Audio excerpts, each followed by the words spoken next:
pre-trip and use of the Vac Truck. Your regular pre-trip is going to be the same as any other typical truck with an automatic transmission. This one has a PTO to run the vacuum and the pressure. The difference is here you have oil for the pump, and this pump doesn't recirculate oil, it consumes oil. So this level will go down as you use the pump. Not that fast, but there is oil in the toolbox on the other side.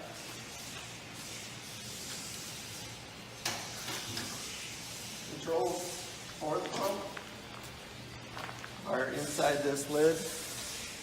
Back is pressure, forward is vacuum.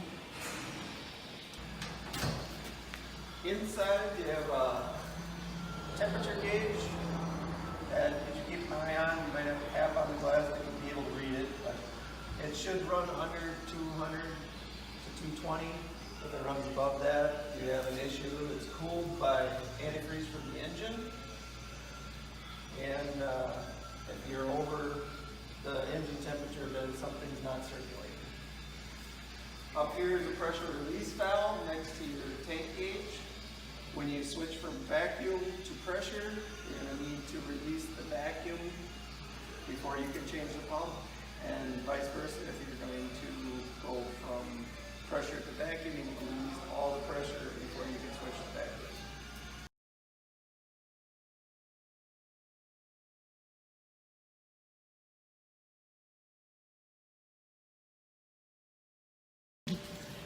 Main tank valve that feeds water to the spray heads, or it will exhaust the solids. When you're vacuuming, you're going to want to have this closed.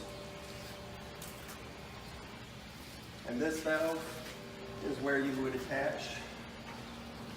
You would attach your hose that you're going to use to vacuum here, and then open the valve so that you suck things in through here. When you open this valve and you have a lot of vacuum in here, you want to try and open it slowly, because it does have a lot of force, and it'll just suck that hose right up against whatever you're trying to vacuum.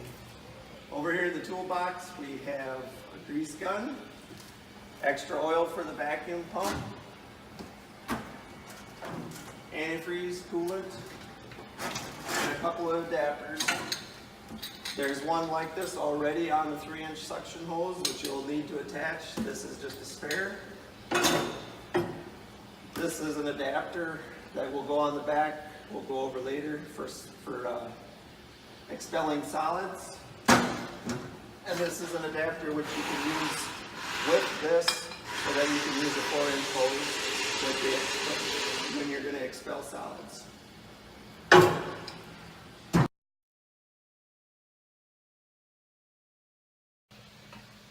Okay, cruise control inside the cab is how you're going to set your throttle. It doesn't have the old-time throttle lock. You turn the cruise on, press up here, and you'll be able to raise your throttle to whatever you need to. When we're doing suction, you only need to go to 1,000. It'll create plenty of suction. And as you can see on the dash here, you do never want to exceed 1,500 RPM. Starting the PTO at idle is best, but you never want to start it when you're over 1,000 RPM. It just puts too much stress on. Pretty self-explanatory. This is your 6 spray heads, the 2 in the front. These are the sides and the rear. Typically on a road, if you're spreading, you're going to use front and rear. Sides are going to be more for if you have a special application. So now we'll show you how to set it up for vacuum. Of course, remember, you can do this with the truck running. Remember, I said you want to release all pressure. You would have the PTO off, but you want to release all pressure. You'll move from pressure to vacuum.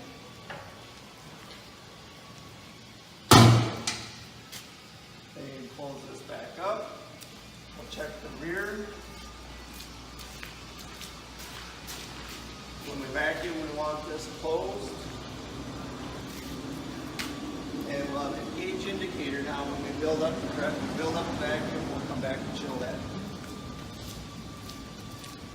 Now all the valves and the controls for the PTO2 are driven by air, so you make sure you have a full air tank on the truck when you do this.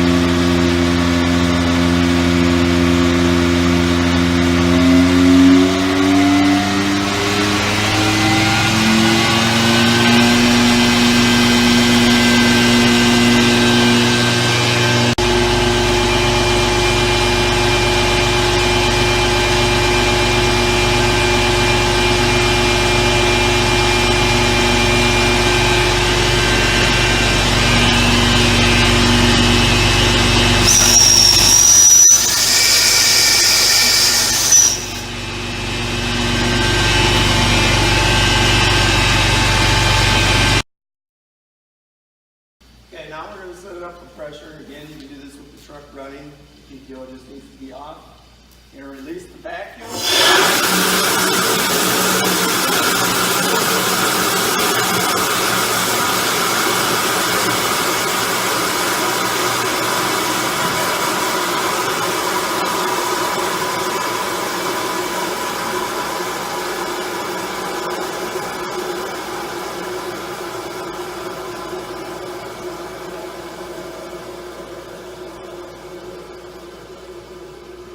The reason for releasing the vacuum or pressure, whichever way you're going, is if you turn this lever when it's going, if it has vacuum and you switch it to pressure, it's going to make the pump run backwards. So now the vacuum's all out, switch it over to pressure.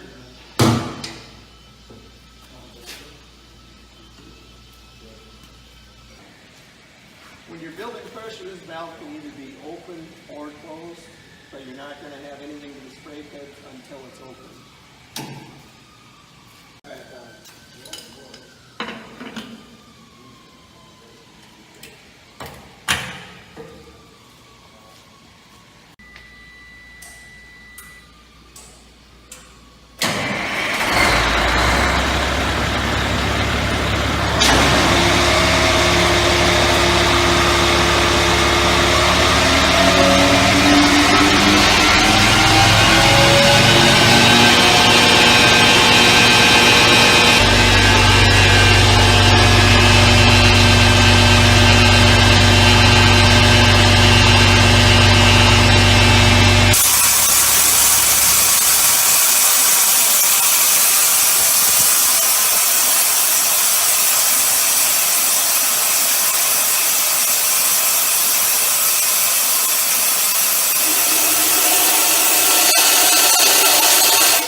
The noise you heard at first is the pressure release valve. It's normal. You're going to hear that when you're going down the road spraying, because that is just to protect the tank so we don't build up too much pressure. Occasionally, this acts like a trap, and occasionally you want to purge this out. You take that cap off, and then just open the valve. That'll get any debris that's collected in the bottom of this T out. Now, when you switch from vacuum to pressure, typically these spray head lines will get full of air, and there's a lot of lines for every one. Once you turn this back on, so that you can use the spray heads, you're going to want to go to an area where you have the time to sit maybe on the side of the road and just run each individual spray head switch from the cap once you've built up pressure in the tank until the water comes out, then turn it off, turn on the next spray head all the way around the truck. Otherwise, when you get to the job point where you're going to be spraying water, you'll turn on the switch and you won't have any water, and everybody's going to be looking at you like, why don't you have any water coming out? Also, occasionally, you're going to get a little debris in here, whether it be grass, cattails. You do your best to keep it out of the tank, but inevitably you're going to get something in there. You're going to get stuck in the spray head, you're not going to have an even pattern. Take that clip out like I just showed, pull the lever, take this clamp off, and then this just pulls apart. You can see each one has a groove, both sides of that. This way you can poke out whatever it is that got stuck in here and just dump it out through the tube. Then when you put this back on, hopefully you noted the position it went in. Put this rubber gasket in between. You notice both grooves. This clamp simply goes back in those grooves. And make sure you put the safety pin back in. You'll notice that these are able to move so that you can adjust the distance you spray. Now, set up for solids is if you're going to suck muck out of the bottom of your manholes or whatever that case would be, you can still use this to vacuum it up, but when you expel those solids, you don't want to send that through the spray system. So similar to how we took the head off, you just remove both of these clamps.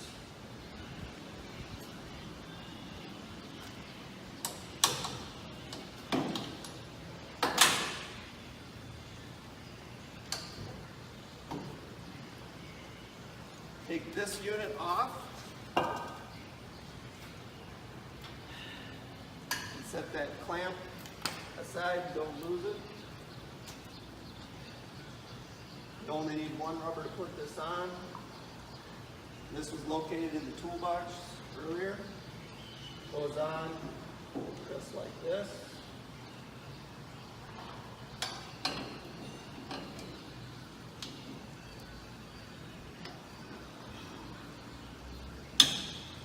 And now you're able to use this adapter and the 4-inch hose that's in the side box. Expel solids, this way none of it gets into the spray head system.